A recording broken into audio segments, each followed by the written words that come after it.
Head coach interview requests were rolling at Ashburn on Monday, and I've got my top 3 here for you to digest and completely agree with. That more on this episode of Locked On Commanders. Your daily podcast on the Washington Commanders. Part of the Locked On Podcast Network. Your team every day.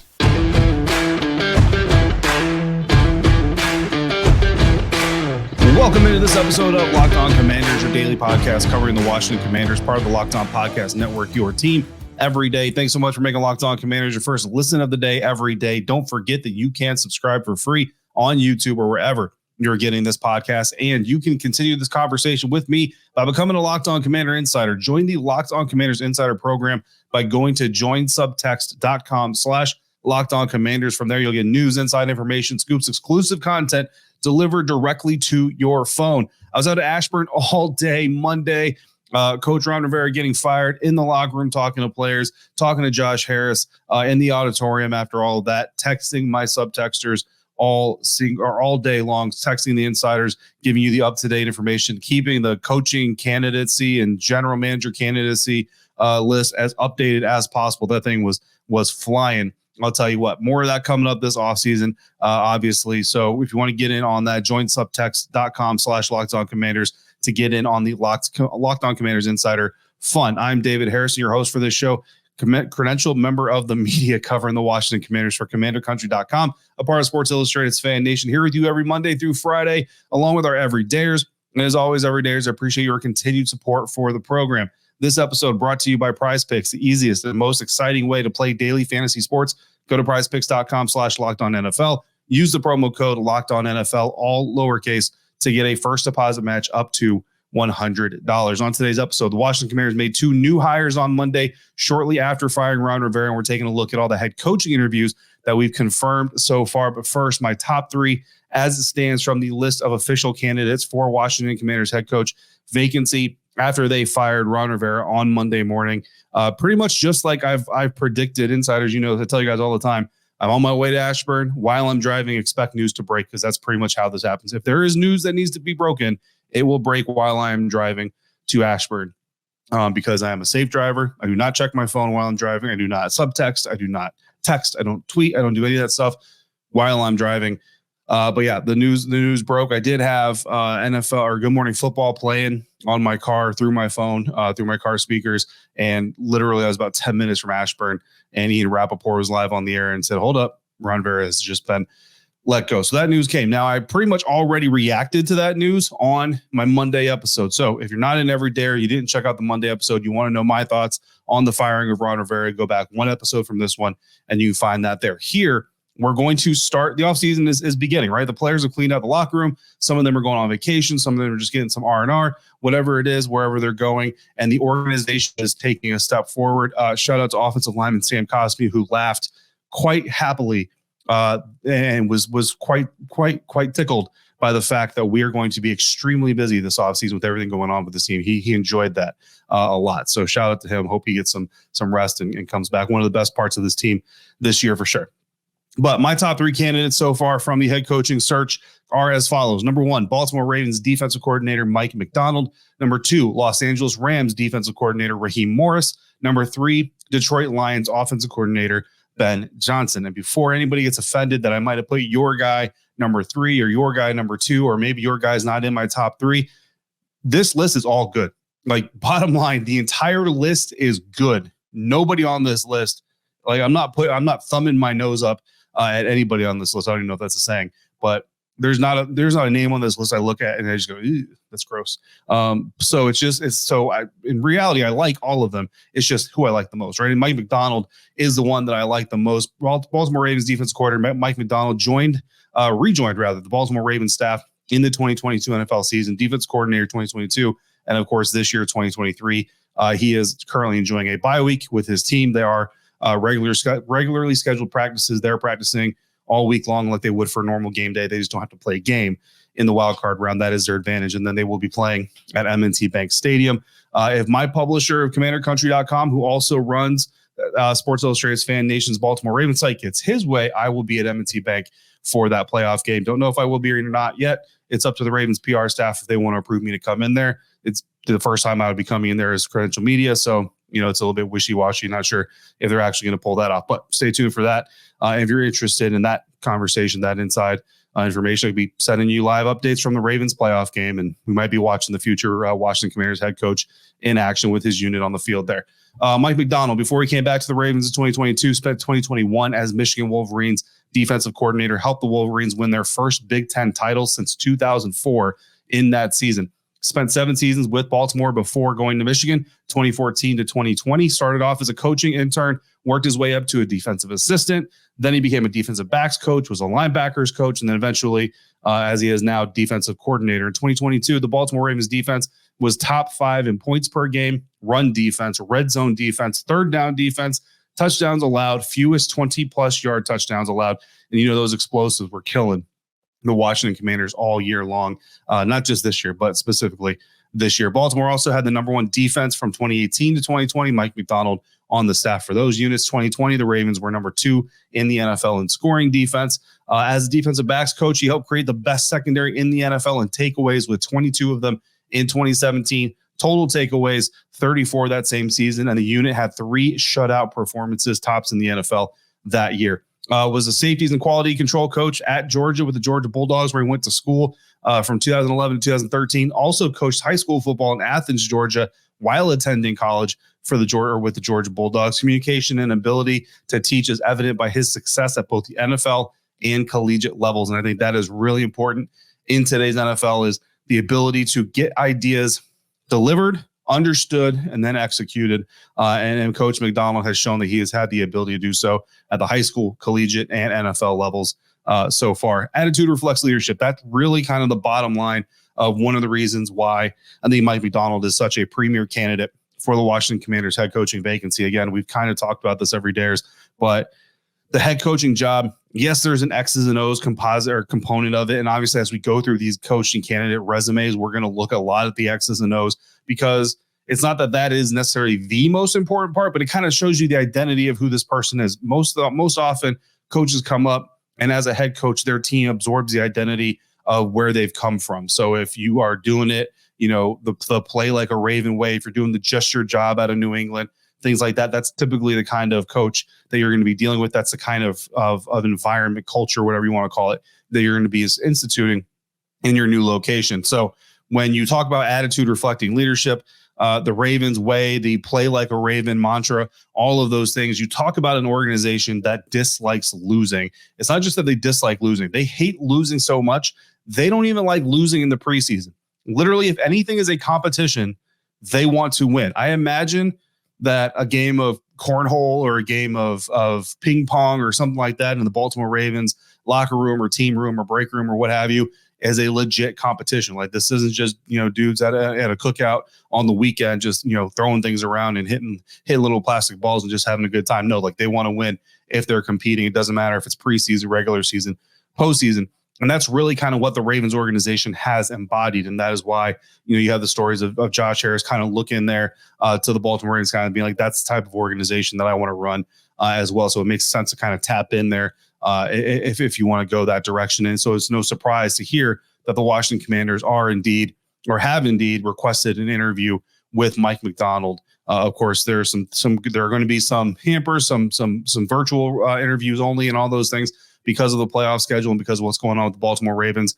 But that is something that I think is going to resonate really well with Josh Harris. And if Mike Macdonald presents himself as the kind of coach that can bring that to the Washington Commanders, then certainly could add him or put him at the top of that list as well. So he's currently on the top of my list, but there are, of course, other coaches to discuss, including my next 2 on our top 3 list of coaching candidates, one more defensive coach and an offensive candidate as well, coming up next on today's episode of Locked On Commanders, part of the Locked On Podcast Network, your team every day. Today's episode brought to you by FanDuel. The NFL regular season is all wrapped up, but there's still time to get in on the postseason action with FanDuel, America's #1 sportsbook. Right now, new customers, you get $150 in bonus bets guaranteed when you place any $5 bet. That's $150 in bonus bets, win or lose. Doesn't matter what you pick. Doesn't matter what happens.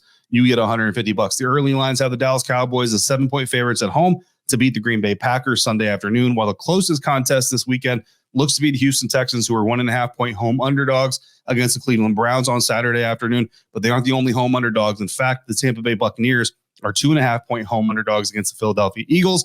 And I'm taking the Buccaneers in that one with the points. Philadelphia Eagles just not in a good way right now. The app is so easy to use. And there's so many different things that you can bet on, like same game parlays, find bets in the new Explore tab, make a parlay in the Parlay Hub. I love parlays. I love making my own parlays. They get me in trouble, but they're so much fun. And of course, there's so much more. So visit FanDuel.com/lockedon. Make your first bet a layup. FanDuel, official partner of the National Football League.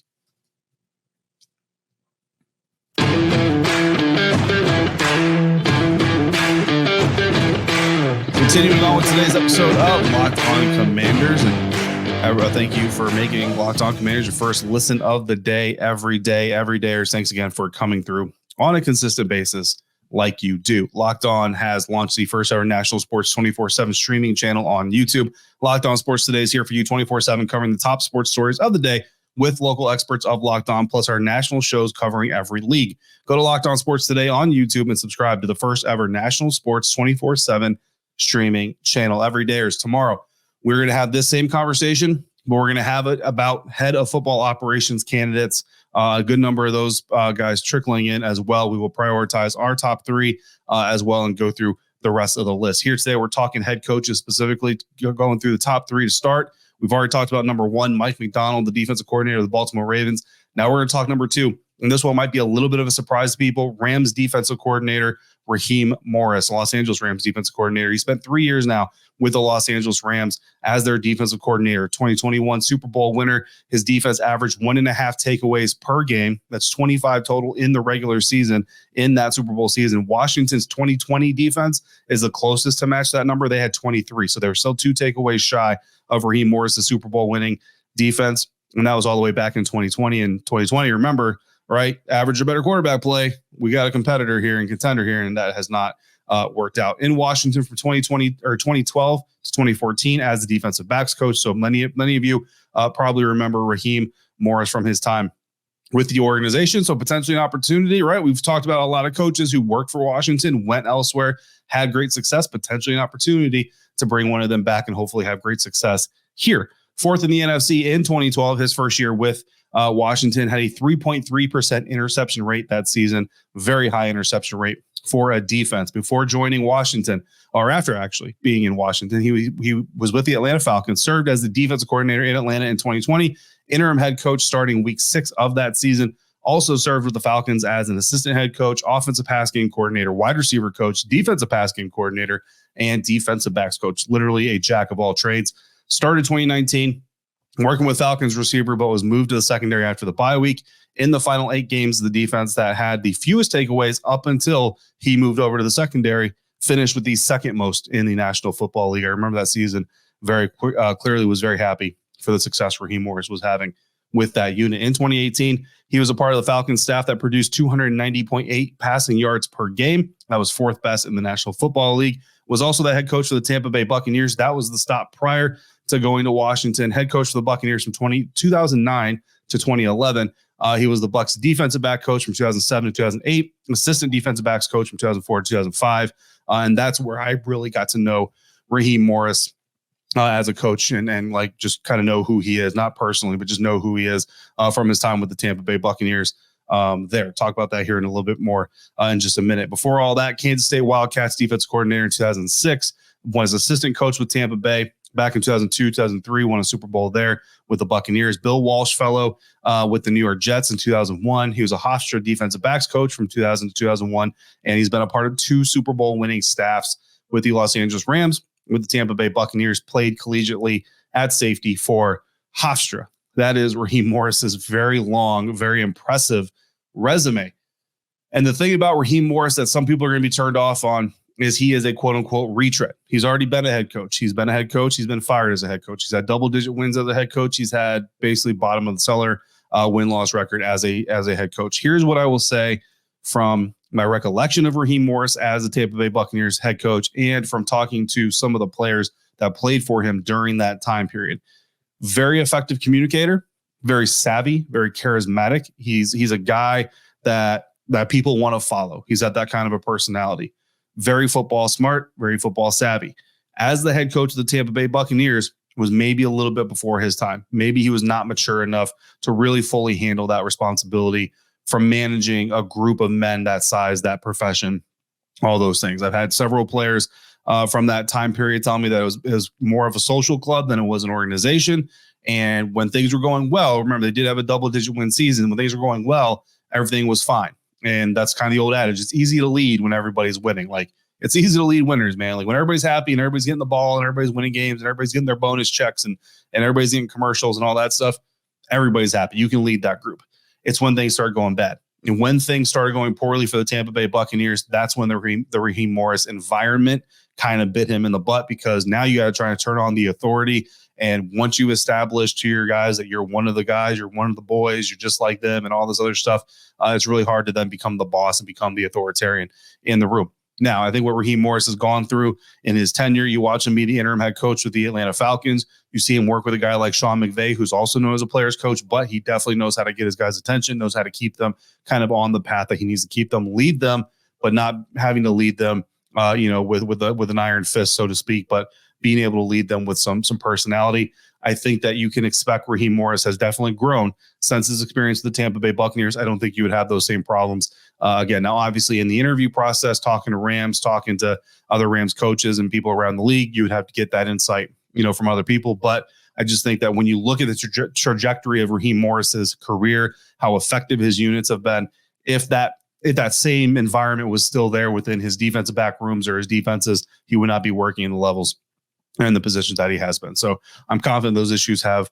worked themselves out through growth and experience, right? So Raheem Morris, a guy that honestly I would love to see him get another head coaching job. I don't know if it's going to happen in Washington, but I would love to see it. You also have to appreciate the fact that he's got coaching experience on both sides of the ball. He understands the offense. He understands the defense. So I think that is very, very valuable in a head coach who's got to have the kind of control over the whole picture. Number 3, Lions offensive coordinator, Ben Johnson, who I know is going to be some of your guys' number 1, number 2. Again, none of these guys are bad options in my eyes. Just Ben is the third in this order. But you look at everything I just said, Mike Macdonald, Baltimore Ravens. I do write for the Baltimore Ravens site on Sports Illustrated's FanNation. I'm not a beat reporter there. I don't do it every day, but I do write for the Ravens site on Sports Illustrated's FanNation. So I pay a little bit of attention to them just because of that. And they do happen to live in my area. Raheem Morris, like I just outlined to you, I've got experience understanding who he is and his tenure in the NFL, just because he does have those ties to the Buccaneers, which are the first team that I started covering when I started my sports media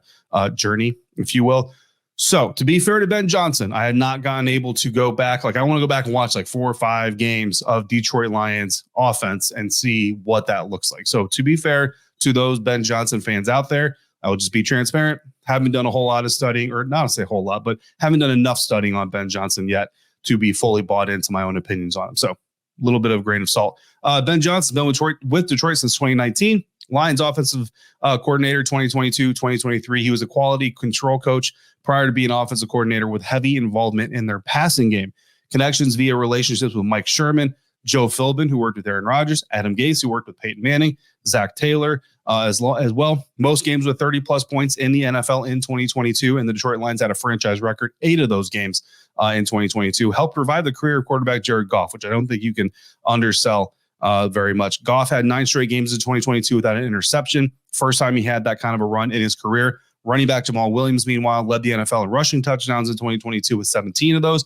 That is a franchise record for the Detroit Lions. Strong history of developing receivers in his career. He's been an assistant quarterbacks coach, a tight end coach, an assistant quarterback coach during Ryan Tannehill's best 3 seasons with the Miami Dolphins. Best 3 seasons of his NFL career, in my opinion. When you look at yards, touchdowns, not his highest touchdown output, but I think when you look holistically at him, those are kind of some of the things that he's done. So again, you know what I mean? Like, head coach, it's not all about what can you do with receivers, what can you do with coaches, more how can you get your coaches to do those things with those players.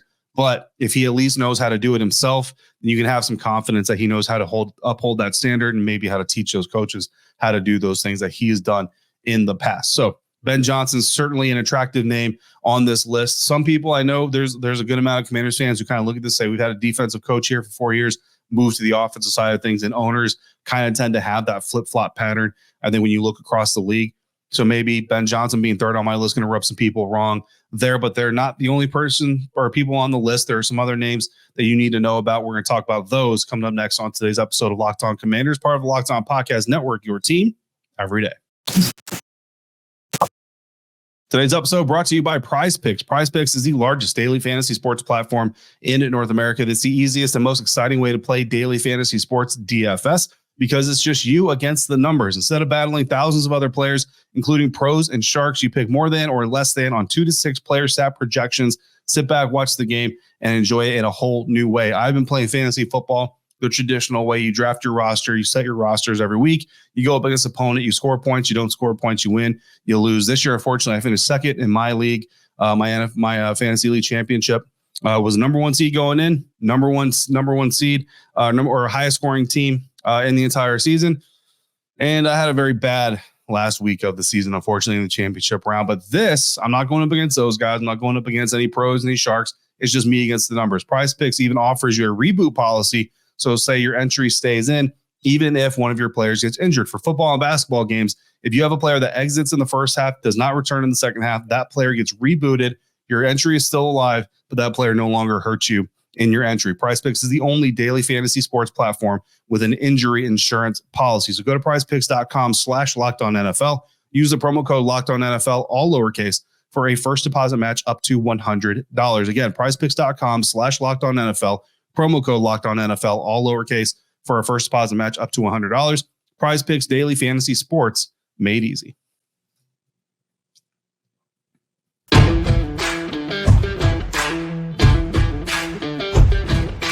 Getting down to the best of the rest here, talking about coaching candidates that have rolled out from Monday. The Washington Commanders sent a whole lot of coaching requests out Monday after firing Ron Rivera. And we've gone over our top 3. So again, top 3: Ravens defense coordinator Mike Macdonald, Rams defense coordinator Raheem Morris, Lions offensive coordinator Ben Johnson. I've got it written down as OC on my script here. That's typically offensive center, so I keep wanting to say that. But offensive coordinator Ben Johnson. And again, I haven't watched all of the Lions games that I want to watch yet to kind of really try to get a grasp of what that unit looks like on a consistent basis and how that can pertain to the coach's personality that they're putting out there.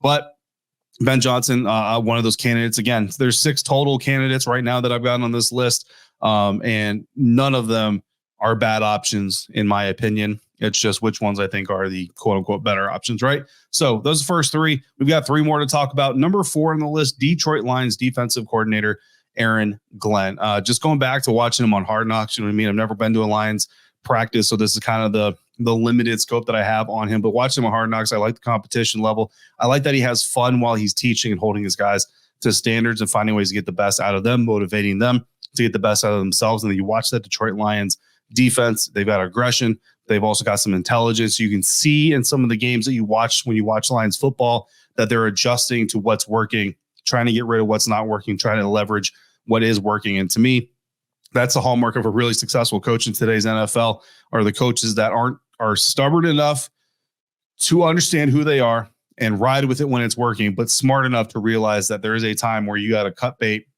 and say, you know what I really want to do is not right for my team today or this week or against this opponent.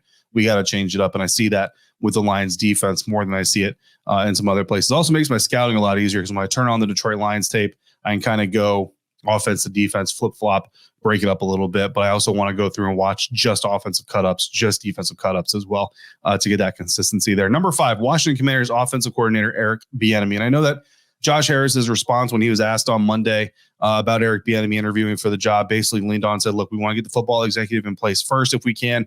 Then we'll basically use him and the 2 advisors that they brought in. We'll talk about that here in a second to kind of dictate who gets opportunities, who doesn't get opportunities. But right now, with Ron Rivera fired, Eric Bieniemy is essentially running the day-to-day as the head coach would in Ron Rivera's place. So if you want to call me interim head coach, you can. There's no games, so there's no practices, but there's still things, still operations, functioning around the organization that Eric Bieniemy is basically running, along with the coaches that are still left. Well, I don't say left behind, but still currently under employment by the Washington Commanders. Number 6, Baltimore Ravens assistant head coach, defensive line coach Anthony Weaver. Look, the thing about Coach Weaver is he's just a guy I don't know a lot about. You know what I mean? He's kind of just popped up on the radar on Monday. So it's not a guy I've had a lot of time to dig deep into. But again, you look at the Ravens organization, you look at where they've come from, you look at what they've done. Previous to landing in Baltimore, he was with the Houston Texans. And while the Houston Texans certainly have had some rough years over the years, their defensive line has certainly been able to produce some really solid players and some talented guys. And I almost wonder if it's not almost a pre-interview for Anthony Weaver to be considered a possible Commanders defensive coordinator if Mike Macdonald comes over. Now, again, Anthony Weaver has the assistant head coach title in Baltimore. Maybe that matters. I don't know how much of that is title and how much of that is function. But, you know, if it's considered kind of a step up, maybe Anthony Weaver comes over with Mike Macdonald is his defensive coach or a defense coordinator as Mike Macdonald runs the team as the head coach. So those are your 6 candidates right now. Again, number 1, Ravens defensive coordinator Mike Macdonald. Number 2, Rams defensive coordinator Raheem Morris. Number 3, Lions offensive coordinator Ben Johnson. Number 4, Lions defensive coordinator Aaron Glenn. 5, Washington Commanders offensive coordinator Eric Bieniemy. Assistant head coach and offensive coordinator Eric Bieniemy. 6, Baltimore Ravens assistant head coach, defensive line coach Anthony Weaver. In that order, according to me. What's interesting about this list: 4 defensive head coaches, 2 offensive head coaches. Eric Bieniemy on there, almost kind of a default.